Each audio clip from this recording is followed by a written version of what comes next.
Welcome back to the Adventure Time Psychology series. Today, I'm analyzing Blank-Eyed Girl from Season 7, Episode 19, an episode that explores one of the most fascinating and disturbing concepts in folklore, occultism, and psychology. The idea that if enough people believe in something, visualize it, and fear it, that things can manifest into reality. The episode follows Finn and Jake at Pizza Sassy's eating pizza and listening to the 5th anniversary edition of Starchy's paranormal radio show, Graveyard Shift. Have happened in that time. I switched from drinking rainwater to eating distilled ice chips. I took up rock climbing. My wife left me. And all new conspiracies. I firmly believe that all chocolate has been secretly replaced by mud. And why is the burrito man giving away free burritos?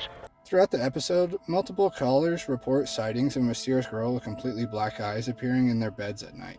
As more people hear about her and believe in her, she becomes increasingly present and powerful, appearing to Finn and Jake themselves, then multiplying across the kingdoms. This episode brilliantly combines several real psychological phenomena: mass hysteria, the power of suggestion, confirmation bias, and the concepts of tulpas, entities which are created purely through focus, thought, and belief. It also serves as a commentary on how media spreads fear, how urban legends gain power, and how the line between imagination and reality might be more porous than we think. If you've ever wondered how ghost stories seem more real when told at night, why urban legends spread so effectively, or whether collective consciousness can actually affect reality, this episode breaks it all down through genuine psychological horror.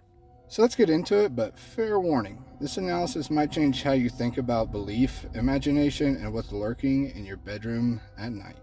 The episode opens with Finn and Jake at Pizza Sassy's casually eating pizza while listening to Starchy's radio show, Graveyard Shift. Starchy is celebrating the 5 years of broadcasting paranormal content, and he's taking calls from listeners across multiple kingdoms. Right away, we need to recognize how perfectly this episode replicates the structure of real urban legends. Let's break down the psychological elements that make this story spread. Element 1. Multiple independent witnesses. Starchy gets a call from a banana guard who reports seeing a blank-eyed girl, then another caller from a different kingdom reports the same thing, then more reports spanning across different locations and even different time periods. Starchy mentions these sightings have been reported for hundreds of years. We're going to a caller? You are on the air, caller. I'm a banana guard. Oh, it's a good job to have. Yeah, that's pretty good. Why do they have it tuned to this every time we're here? I call baloney. Shh, I'm trying to listen to the frightened caller. So I think I might have seen something not from this world. Go ahead, caller. It happened last Sunday. I was doing my laundry at the mat when I saw a reflection of a girl with eerie blank eyes. From a psychological standpoint, this is crucial for belief. When one person reports something strange, we're skeptical. But when multiple people who don't know each other report the same thing, our brains start to think that maybe there's something to this. This is called social proof. We use other people's experiences to validate reality. The more people who report something, the more real it seems, regardless of whether there's any objective evidence. Element 2. Consistent core details. Notice that every report has the same core elements. A girl, specifically a young female figure, completely black eyes, appears at night, and just stares silently. This consistency is what makes urban legends credible. If every story was completely different, we'd dismiss it as random. But when independent reports share specific details, our pattern recognition systems engage. We think this is too consistent to be a coincidence. But here's the psychological trick. These consistent details might actually prove the opposite. They might show that everyone is drawing from the same cultural template, the same collective image, rather than reporting independent experiences of a real entity. Element 3. Variations in peripheral details. While the core is consistent, the peripheral details vary. Different locations across multiple kingdoms, different time periods, spanning centuries, different types of witnesses. This variation actually increases credibility because it seems more like genuine independent reports rather than a coordinated hoax. Real urban legends work exactly this way. The core story, like Bloody Mary appearing in the mirrors or black-eyed children asking to come inside, stays consistent. But each telling adds local details, personal touch, friend of a friend elements that make it feel more real and immediate. Element 4. Multiple possible explanations. Throughout the episode, different characters propose theories about what blank-eyed girls might be. Having multiple explanations is actually important for the legend's spread. Jake! Finn, have you invited the blank-eyed girl inside? No, why? Because I believe the girls have to follow vampire rules. As long as you don't invite her in, you should be fine. Okay, let me write this down. Whoop. When there are competing theories, different types of people can find one that fits their worldview. Skeptics can pick a rational explanation, believers can pick supernatural ones, but everyone can engage with the story. From a psychological standpoint, having multiple explanations paradoxically makes the core phenomenon seem more real, because if so many different frameworks can account for it, surely something must be happening. Element 5. The listeners become part of the story. Watch how Finn and Jake transition from casual listeners to genuinely concerned participants. First, they're just entertained by the spooky stories, but as they hear more reports, more details, they become invested in the mystery and start taking it seriously. This is how urban legends actually pull you in. You start as an outside observer, but the story is structured so that you gradually become part of it. By hearing the story, you're now aware of the blank-eyed girl, and the awareness means you'll interpret your own experiences differently. Once you know the story, you can't unknow it. And that's how urban legends propagate through contamination of perception. The shift from intellectual curiosity to genuine horror happens when Finn and Jake have their own encounter with a blank-eyed girl. She appears in their home, and the experience transforms the story from abstract legend to immediate threat. So let's analyze why this scene is so psychologically effective. The blank-eyed girl appears in their home, specifically associated with beds and sleeping spaces. These are where we're most vulnerable. We're unconscious, often in private, intimate spaces where we expect absolute safety. The appearance of an entity in this space violates the most fundamental safe zones humans have. From an evolutionary psychology standpoint, we need safe sleeping spaces to survive. Our ancestors who could sleep safely were more likely to survive than those constantly vigilant against threats. The blank-eyed girl appearing in sleeping spaces specifically targets this primal need for safe rest. No! Ah! That guy girl!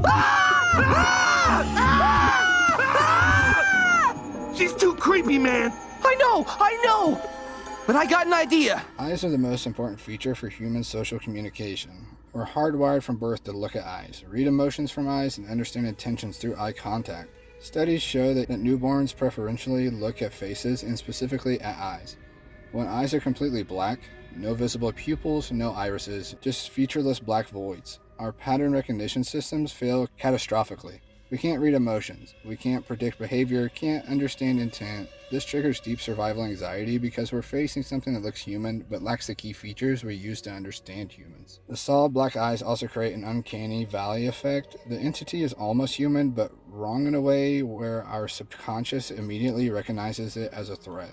It's like looking at a possessed person or something wearing human skin. Humanoid shape, but the eyes reveal something fundamentally not human behind them. Black eyes in particular have cultural associations with death, demonic possession, and the void emptiness. They represent the absence. Where there should be windows to the soul, there's just darkness. The blank-eyed girl doesn't attack immediately, doesn't speak, doesn't move aggressively, she just stares. This stillness is actually more frightening than action would be, because it creates unbearable tension. When something threatens us actively, our fight or flight response knows what to do, but when something is just present, staring, existing near us without clear hostile intent, our threat assessment systems malfunction. We don't know how to respond, so we enter a paralyzed state of hypervigilance. This mirrors sleep paralysis experiences that many people report. Waking up, unable to move, sensing a presence in the room, feeling watched but unable to respond clearly. The blank-eyed girl phenomenon taps into these common nightmare experiences. Jake's reaction is immediate and visceral. He's genuinely terrified. This is notable because Jake usually handles scary situations with humor and laid-back confidence. He's literally made of magic and can shapeshift into anything, yet this entity reduces him to his primal fear. This tells us the blank-eyed girl is triggering something deeper than rational threat assessment. She's activating ancient fear circuits that bypass logic and reason. Jake even suggests calling child services or an exterminator, showing he's desperate for any solution. Finn, by contrast, tries to approach the situation analytically. He wants to understand what she is, where she came from, and what she wants. Creepy blank-eyed girls. Oh, says here they're an urban legend that first appeared 5 years ago. They're supposedly Wait, paranormal 5 years ago? creatures of That's just like Starchy's radio show.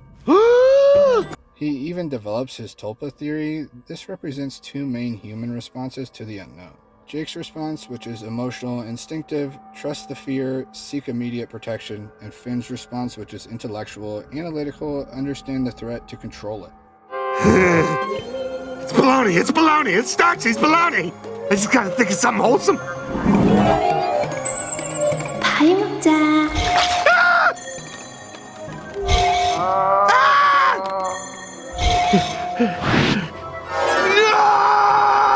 Both are valid survival strategies, and the episode respects both approaches without suggesting one is better. After investigating and encountering more blank-eyed girls, Finn develops a theory. These entities are tulpas, beings created by collective belief. He theorizes that the sightings started when Starchy's radio show began 5 years ago, suggesting the show itself might have created or empowered these entities through collective visualization. Maybe they're tulpas! What the blob's a tulpa? Physical manifestations of concentrated collective thought. They're entities who depend on the energy of people believing in them in order to exist. This is where the episode gets genuinely fascinating, from both a psychological and philosophical standpoint. There's 3 interpretations in Adventure Time, which they brilliantly leave ambiguous. So interpretation 1 is the mass psychogenic illness. Mass psychogenic illness is a well-documented medical phenomenon where groups of people experience real symptoms with no biological cause. The symptoms are generated by belief and anxiety.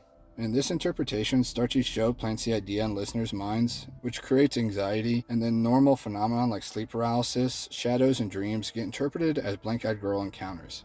People genuinely experience what they report, and each report reinforces others' beliefs. The second interpretation is literal manifestation. Blank-eyed girls reveal themselves to be made of thin, cloud-like substance, not solid matter, but not purely imaginary either. In Oo's magical reality, collective consciousness might literally be able to create entities. This interpretation suggests that multiple minds focused on the same image gives it substance, and the girls are made of mental energy condensed into quasi-physical form, and they're sustained by ongoing belief and fear. Interpretation 3 is pre-existing entities empowered by belief. Perhaps the blank-eyed girls existed before, but were weak. The radio show gave them form, power, and pathways to manifest by creating collective awareness and expectation. And why the ambiguity matters is by leaving it ambiguous, the episode forces us to grapple with unsettling questions. What is the boundary between thought and reality? Can belief create reality? Is there a difference between psychologically real and objectively real, if the effects are the same? These questions don't have comfortable answers, which is what makes this episode genuinely thought-provoking horror. As the episode progresses, encounters with blank-eyed girls escalate dramatically. Finn and Jake encounter multiple entities appearing simultaneously. They're appearing more frequently to more people across more locations. This escalation mirrors how real mass hysteria events unfold. So stage 1, there's initial reports where a few people report strange experiences and most people are skeptical or unaware. And then the media amplification, which Starchy's radio show is the media in this case that broadcasts the story widely. Thousands now know and are primed to look for the blank-eyed girl. Then there's confirmation bias, where people interpret ambiguous experiences as confirmation. Each report validates others' experiences. Then there's critical mass, where so many people believe that skepticism becomes difficult. The phenomenon is self-sustaining. Then there's peak manifestation, which is the episode's climax, where entities everywhere overwhelming in numbers. The scene where they're surrounded represents this critical mass visually. The phenomenon has spiraled beyond control. Then the revelation of true form. When the blank-eyed girls remove their hair and reveal cloud-like forms, it transforms our understanding. They're not solid matters or ghosts of people. They're something more fundamental. Thought given barely significant form to be perceived. This visually is brilliant because it suggests these entities exist as the boundary between mental and physical. They're dense enough to be seen, but not truly physical. They're the bare minimum of reality required for collective consciousness to perceive them. Notice they maintain humanoid shapes even in cloud form, showing that collective visualization has structured them into the image people expect. And for Finn and Jake's responses, even after understanding, they respond differently. Finn becomes calmer with knowledge, intellectualization reduces his fear through analytical understanding, and Jake remains frightened despite explanation. His emotional fear centers stay activated regardless of rational understanding. Both responses are psychologically realistic, and some people feel better when they understand threats, others continue to feel afraid regardless, and neither is wrong. Urban legends persist because they serve psychological function. They give form to abstract anxieties, create shared cultural experiences, test boundaries between reality and fiction, and provide controlled exposure to fear. The blank-eyed girl works because she taps into primal fears: vulnerability during sleep, invasion of safe spaces, entities that look human but aren't. And Starchy's show creates or empowers the phenomenon in its reports. This is profound commentary on media responsibility. Content creators have responsibility for what they spread because entertainment has real psychological effects. And here's what makes this generally unsettling. By watching and analyzing this episode, we've all participated in visualizing the blank-eyed girls. The Tulpa theory is even partially correct. Every person who's watched this has contributed to making these entities more real. We've all held the same image, a girl with solid black eyes appearing in beds at night. Blank-eyed girl is sophisticated horror because it understands that the line between real and imagined is porous. Subjective experiences is real experience. If people genuinely see and feel threatened by the blank-eyed girl, she's real to them in a meaningful sense. The episode respects both skepticism and belief. Sometimes the answer is both and, rather than either or. What's your theory about the blank-eyed girls? Have you experienced an urban legend becoming real through collective belief? Share your thoughts in the comments below, and remember, some stories become more powerful the more they're told. By watching this video, you've participated in keeping the story alive. As always, thanks for watching. Don't forget to like and subscribe for more breakdowns of Adventure Time or your other favorite cartoons.